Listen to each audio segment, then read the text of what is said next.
All'esordio casalingo i gialloblu rispondono con la prima vittoria stagionale, ma non senza qualche difficoltà. Partiti con l'handicap di un rigore contro, i Cussini hanno recuperato, ma poi si sono complicati la vita contro un avversario non proprio irresistibile, il Blu Orange, vincendo solamente negli ultimi minuti di gara. Il primo tempo inizia subito male per la truppa di Lami, l'arbitro infatti concede un rigore fin troppo generoso al secondo minuto, ammonendo il portiere del Cuspisa Jacoponi. Dal dischetto il capitano della squadra ospite trasforma per la rete del vantaggio. Il Cus si riorganizza e 2 minuti dopo trova la rete del pareggio. Borsacchi appoggia per Umalini che tira in porta e trova la deviazione vincente di Roggio. Inizia una fase contata di gioco che dura per circa 10 minuti di tempo effettivo, fino a quando dopo alcuni tentativi a rete di Borsacchi e Umalini proprio quest'ultimo calcia in porta dopo un dribbling e trova Borsacchi che di testa ne approfitta. 2-1. Finisce così il primo tempo, la ripresa inizia con un allungo immediato dei gialloblu dopo un minuto.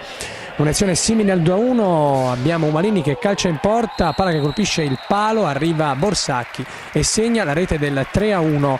Da qui poi i Cussini si addormentano un po', non concretizzano, arriva addirittura il 3-2 al sesto minuto e tra l'11° e il 12° prima arriva la rete del 3-3, poi Melini arriva addirittura a segnare la doppietta che porta il risultato sul 3-4 per gli ospiti.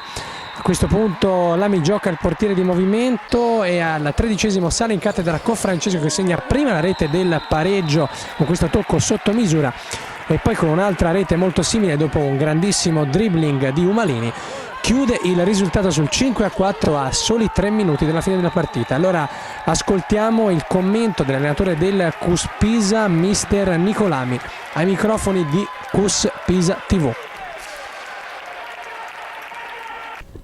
Con mister Nicolami 5-4 al Blu Orange, partita che si stava mettendo un pochino in maniera un po' difficile, poi la squadra ha reagito e è arrivata questa vittoria. Sì, sembrava andare tutto liscio, eravamo sul 2-1, avevamo anche allungato, poi ci siamo un po' complicate le cose, ci siamo fatti addirittura raggiungere e sorpassare.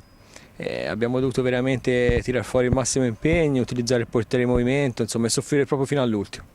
Ma le reti di Umalini oppure sono di Borsacchi quei gol? Dipende, Borsacchi questi gol qui se li prende sempre, perché quindi è un marpione. Doppietta di Borsacchi. Quindi doppietta di Borsacchi. Va bene, grazie.